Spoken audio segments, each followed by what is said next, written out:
विद्यार्थियों, सुप्रभात। आज हम कक्षा 7 के पाठ 10 अपूर्व अनुभव पाठ का सारांश पढ़ेंगे। बेटा, यह पाठ तेत्सुको कुरियानगी जी के द्वारा लिखा गया है। यह एक संस्मरण है जो कि जापानी भाषा में लिखा गया है। तोतो-चान विश्व साहित्य की एक अमूल्य निधि है। इसका अनुवाद विश्व की कई भाषाओं में हो चुका है। बेटा, मैं पहले आपको पाठ के बारे में बता रही हूँ कि ये पाठ जो है वो किसके विषय में है। यह एक ऐसी अद्भुत पाठशाला है और उसमें पढ़ने वाले बच्चों की कहानी है जिनके लिए रेल के डिब्बे कक्षाएं थी। गहरी जड़ों वाले पेड़ पाठशाला का गेट होते थे और शाखाएं जो हैं पेड़ की वो बच्चों के खेलने के कोने होते थे। बच्चे पेड़ की शाखाओं के माध्यम से खेलते थे, उन पर लटकते थे और आनंद लेते थे। इस स्कूल के संस्थापक थे बेटा श्री कोबायाशी। उन्होंने इस स्कूल की स्थापना की थी। लेखिका स्वयं इस स्कूल की छात्रा थी। उन्हीं के जो बचपन के अनुभव हैं उन पर आधारित है पुस्तक तोतो-चान और यह अपूर्व अनुभव पाठ उसी तोतो-चान पुस्तक का एक अंश है। तो बेटा देखिए, अब हम इस पाठ का सार पढ़ते हैं। प्रस्तुत कहानी तोतो-चान और यासुकी-चान नामक दो बच्चों के बारे में है। तोतो-चान यासुकी-चान को अपने पेड़ पर आमंत्रित करती है, परंतु उन्होंने इस बारे में अपने माता पिता को कुछ बताया नहीं है। इसका कारण यह है कि यासुकी-चान को पोलियो है। यदि उसके माता पिता को यह पता चला कि वह पेड़ में चढ़ने वाला है तो शायद उसे इसकी अनुमति कभी नहीं मिलेगी, क्योंकि उसके माता पिता नहीं चाहते थे कि वो पेड़ पर चढ़े, क्योंकि वो अपाहिज था।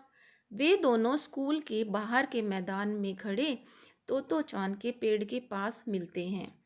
तोतो-चान ने भी घर पर डांट पड़ने के डर से अपने माता पिता को इस बारे में कुछ नहीं बताया और यह कहकर घर से निकल गई कि वह यासुकी-चान के घर जा रही है।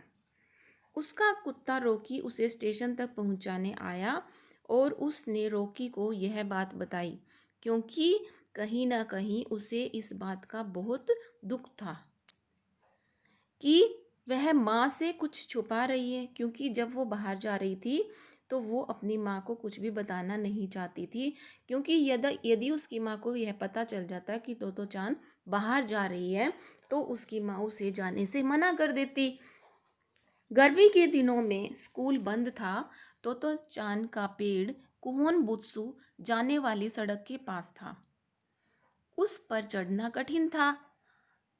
जमीन से लगभग 6 फीट की ऊंचाई पर पेड़ की एक द्विशाखा थी, जिस पर बैठकर झूले में बैठने जैसा आरामदायक एहसास होता था। तोतो-चान अक्सर खाने की छुट्टी पर या स्कूल के बाद वहां बैठा करती थी। हर बच्चों को दूसरे बच्चे के पेड़ पर चढ़ने के लिए आदरपूर्वक आज्ञा मांगनी होती थी। पर यासुकी-चान ने पोलियो के कारण यह अनुभव कभी नहीं लिया था। अतः तोतो-चान ने उसे पेड़ पर आमंत्रित किया था। दोनों जब पेड़ के पास मिले तो बहुत ही उत्तेजित थे। दोनों बहुत प्रसन्न थे और जोर से ठहाका मारकर तोतो-चान हंस रही थी। तोतो-चान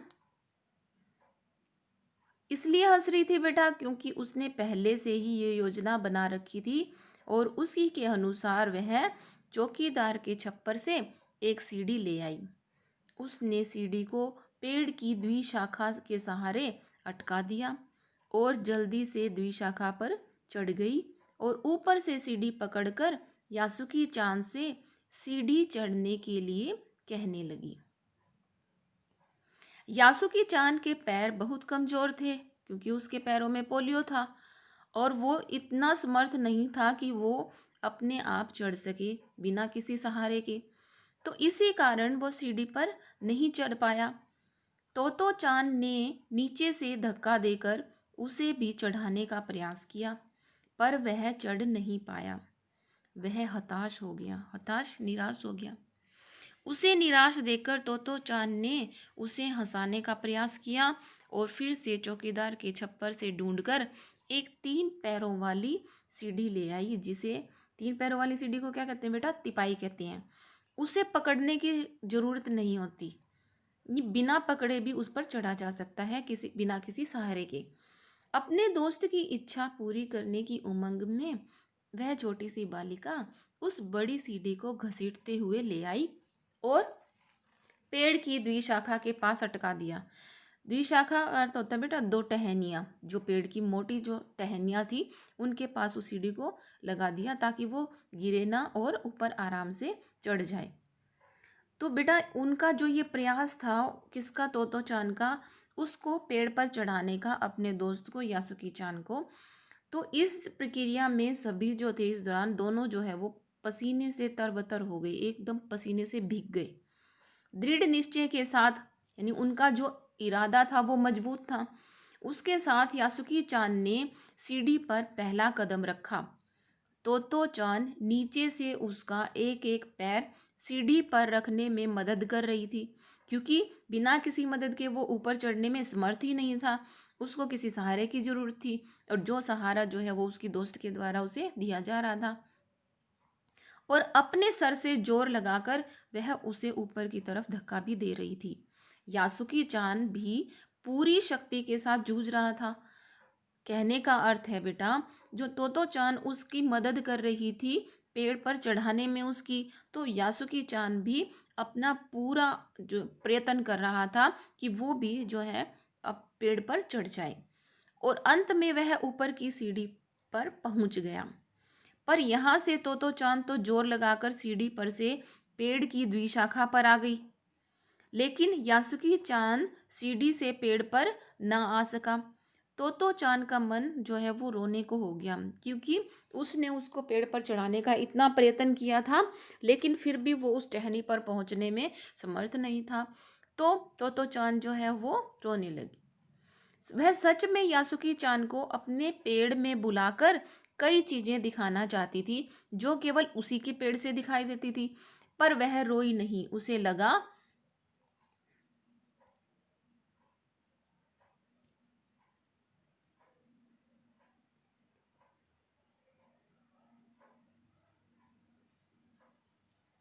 कि कहीं उसे रोता देखकर यासुकी चान भी रोने लगेगा। वह वहीं उसके पोलियोग्रस्त हाथ को काफी देर तक सहलाती रही। फिर अंत में उसने यासुकी चान को पेड़ पर खींचने का निर्णय लिया। उसको खींचकर पेड़ पर चढ़ाना चाहा। यासुकी चान, जो कि तोतो चान से उम्र में 1 साल बड़ा था, यासुकी चान तोतो चान से 1 साल बड़ा था, उसे तोतो चान अपने छोटे छोटे हाथों से खूब जोर लगा कर खींचने लगी। उस समय यदि कोई बड़ा उन्हें देखता तो डर के मारे चीख पड़ता, पर दोनों दोस्तों को एक दूसरे पर इतना अटूट विश्वास था कि उन्होंने यह जोखिम उठा लिया। तेज धूप में बादल का एक टुकड़ा उन पर छाया कर रहा था। जब वो ये सभी काम कर रहे थे तो बादल का एक टुकड़ा उन पर छाया कर रहा था, क्योंकि वो दोनों तेज धूप में यह काम कर रहे थे। काफी मेहनत के बाद दोनों एक दूसरे के आमने सामने द्विशाखा पर बैठ गए। वो पहुंच गए वहां पर। तो तोतो चान ने अपने पसीने से तरबतर बालों को चेहरे से हटाते हुए मुस्कुराकर यासुकी चान का अपने पेड़ पर स्वागत किया, और मुस्कुराते हुए यासुकी चान ने शिष्टता के लिए पूछा, क्या मैं अंदर आ सकता हूँ? उसने उस दिन दुनिया की एक नई झलक देखी और खुश हो गया। काफी देर तक बैठकर वे इधर उधर की गप्पे लड़ाते रहे। यासुकी चान ने तोतो चान को टेलीविजन के बारे में बताया, जो डिब्बे जैसा होता है, पर उसमें सुमो कुश्ती देखी जा सकती है। तोतो चान को यह कुछ समझ नहीं आया, पर उसे यासुकी चान की बातें बहुत रोचक लगी। वे दोनों काफ़ी देर यूं ही बैठे रहे, पेड़ जैसे उनके लिए गीत गा रहे थे, और यासुकी चान को इस बात का कहीं एहसास हो रहा था कि पेड़ पर चढ़ने का और पेड़ पर चढ़कर दुनिया की सुंदरता को देखने का उसके पास यह पहला और आखिरी मौका था। क्योंकि बेटा उस दोस्त के सहारे वो चढ़ने में समर्थ हुआ, अकेला वह कोशिश भी नहीं कर सकता था, और उसके माता पिता भी इस बात से डरते थे कि कहीं वो गिर ना जाए। तो यह जो है उसका एक आखिरी मौका था जो उसके दोस्त के द्वारा उसे दिया गया था। तो बेटा आपको ये कैसा लगा, मुझे कमेंट करके बताइए, लाइक कीजिए, सब्सक्राइब कीजिए।